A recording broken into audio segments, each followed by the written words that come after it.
You found Michigan's retirement coach, Mike Douglas. Glad to have you here with us alongside Michigan's retirement coach, certified financial planner, Mike Douglas. I'm Heather Branch here asking Mike for his insight on what you can be working on to better prepare for your retirement and your financial future. So if you have questions, if you really need to get to work on a plan, by the way, your 401k is lovely and fat and large, but it is not a retirement plan, ladies and gentlemen. You need an actual plan. So michigansretirementcoach.com is where you can get started on that conversation. We also have links posted in the show notes. And what do you like to say? Subscribe to our YouTube channel. Smash that like button. Just comment, be part of the community, be part of what we're doing. So, yeah. Michigan's Retirement Coach.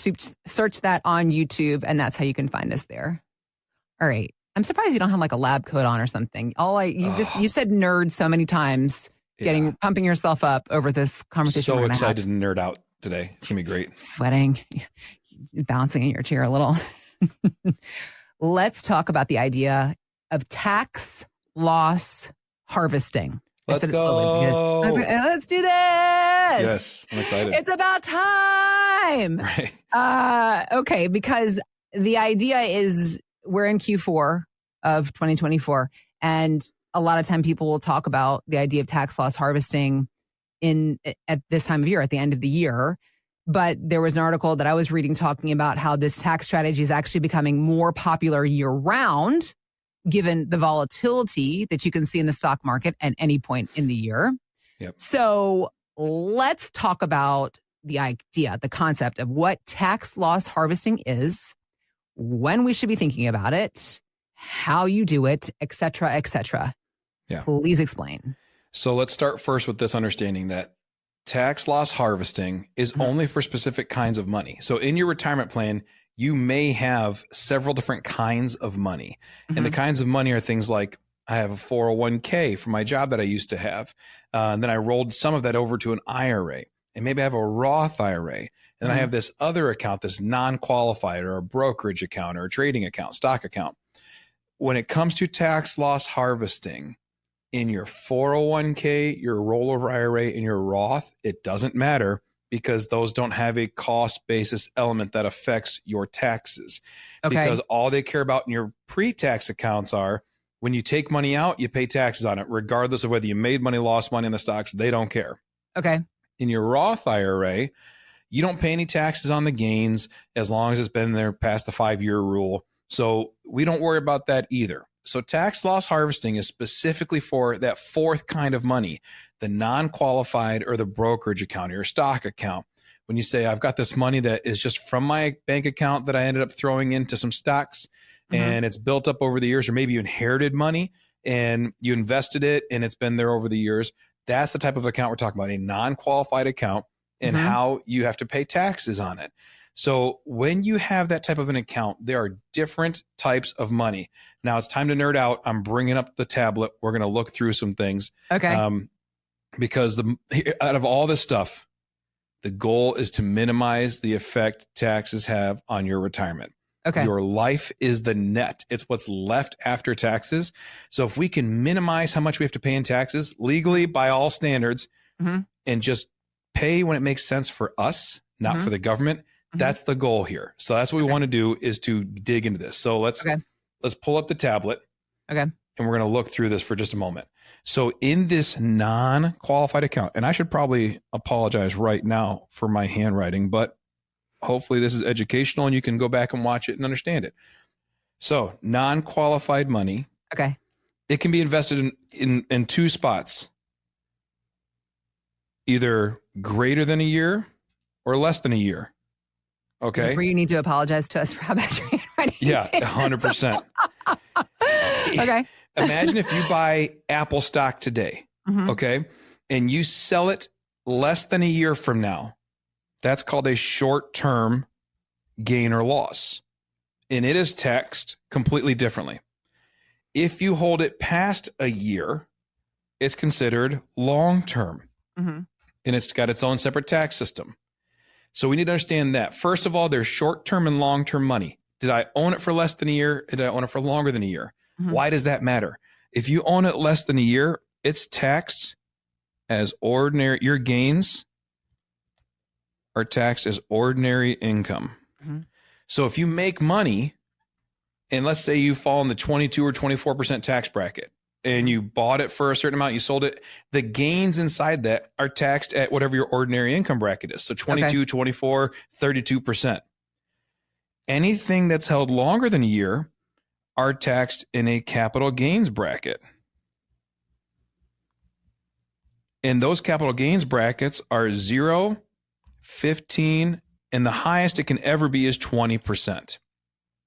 If your capital gains are basically 0 as a married couple, let's say, 0 to 94,000, and this is your adjusted gross income plus your that.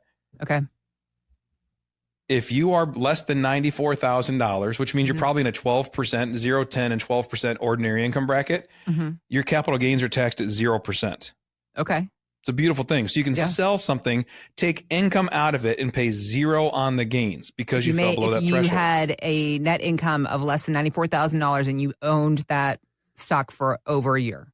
Right. And the rule here is your AGI, adjusted gross income, plus the gains. Okay. So if your adjusted gross income is $70,000, and then you sold something for $20,000 worth of gains, we add those 70 plus the 20, that's $90,000. You pay 0 capital gains tax on it. So that means you got $20,000 worth of gains you paid no taxes on, and you get to use it for income. Got it. The next bracket is basically from 94K. Again, this is for married filing jointly, to about $500,000. It's really like $514,000. Okay. So 94 to $500,000. That's a big range. It's a big range. Is at 15%. That's it. Okay. Now, for example, 94,000 is actually where the 22% ordinary income bracket starts. Okay. So if you have it, if you're selling it less than a year, you're paying 22%. Here you're paying 15. Got it. And the top bracket is basically 500,000 plus. Okay. So that is how these things are taxed separately. So we're only talking about your gains. So if you have this money, and I have some stocks, let's take a couple stocks. We're going to have Apple. We're going to have, let's say, Amazon. And you're going to have NVIDIA. All right, we have 3 different positions we bought. You as a person, maybe your combined income for the two of you, it's about $100,000. That is your AGI. You sell Apple stock after 250 days. You sell Amazon stock at 364 days. And you sell NVIDIA after 366 days. The gains on your Apple stock will be taxed at 22% because it's short-term ordinary income. The gains on your Amazon, because it's 364 days, will be taxed at 22% or more. Obviously, if your gains are high, then it'll push you in a higher bracket.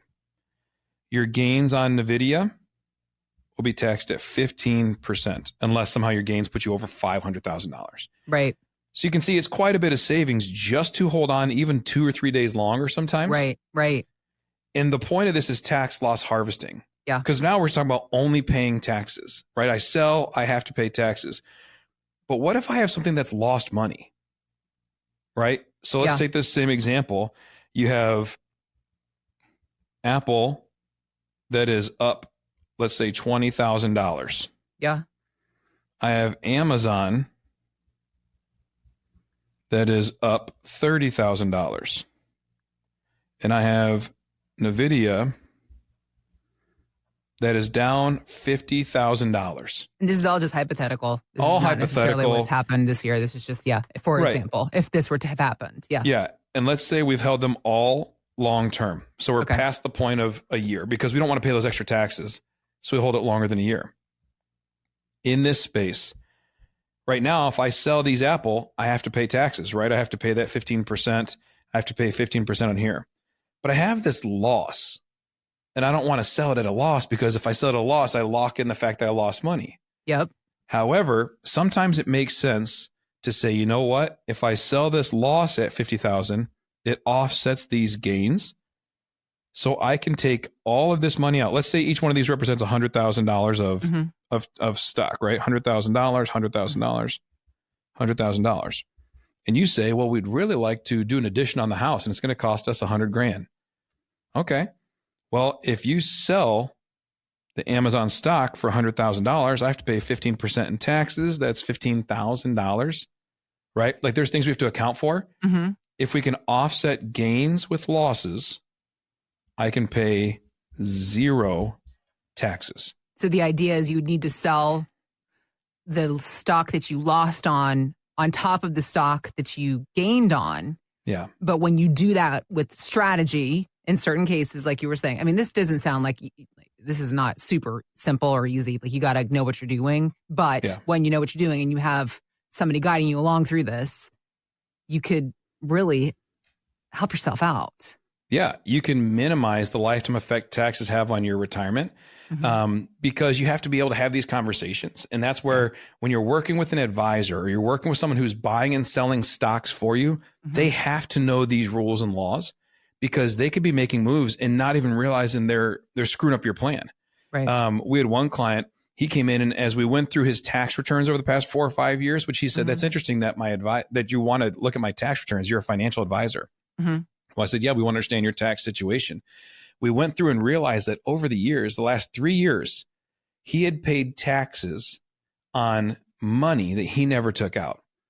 Someone was doing a lot of short-term selling, just trying to get into better positions, and every time accruing all these gains, but with no clue that it was at ordinary income. So it was pushing him into a 32% tax bracket federal on money he wasn't even taking out.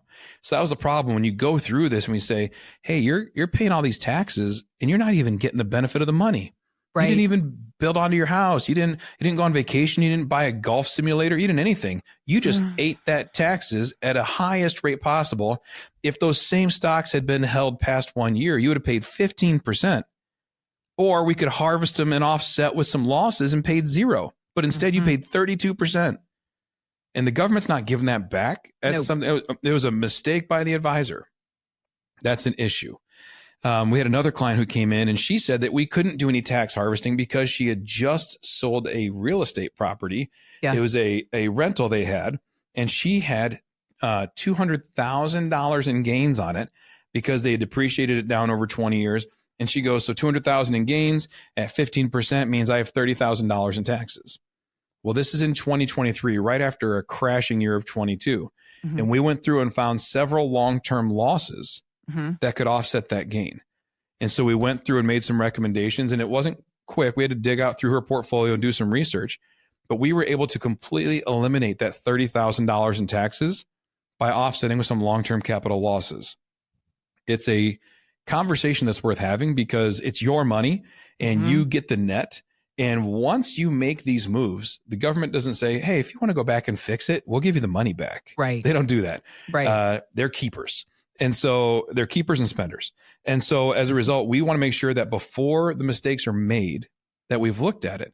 Right. So you can see just in these 2 examples with the 2 different clients, you want to pay a bunch of taxes on money you've never even seen, or can we avoid taxes on money you have seen, right? You bring in this chunk of money from selling a real estate property. Can we offset it so you pay no taxes and you get to keep all of the money? That is the goal of tax harvesting. It's to take a much more appropriate view of taxes. And again, I know we kind of nerded out a little bit in the weeds, but at the end of the day, we're really just trying to make sure that everything you've worked for over the years is yours and it's kept and it's for your kids. And right there in just 10 minutes or so, I gave a couple of examples of things that have to be calculated in every financial decision you make. And that is how a good retirement plan is built from the ground up. Taxes, investments, risk, quality investments, not just whatever investments, insurances, all these things have to be built into the plan. And so walking through this, understanding how your money is taxed, it's a powerful tool. And it's not just for the fourth quarter, right? It's not an end of year thing. It is good to do at the end of the year. But it's something that you can be looking at all year long.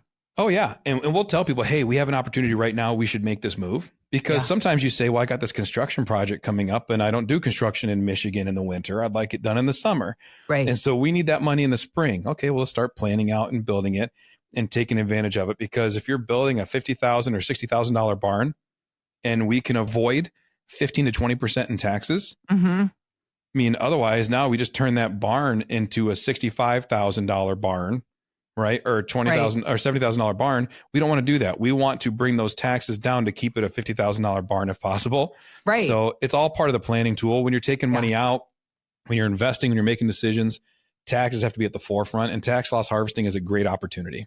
A great opportunity that could be sitting right there in front of you. Unfortunately, if you are working with somebody who doesn't understand it themselves, how could you even know? So if you have questions about this, Mike and his team are here to help you get some answers, help you figure out which opportunities might be.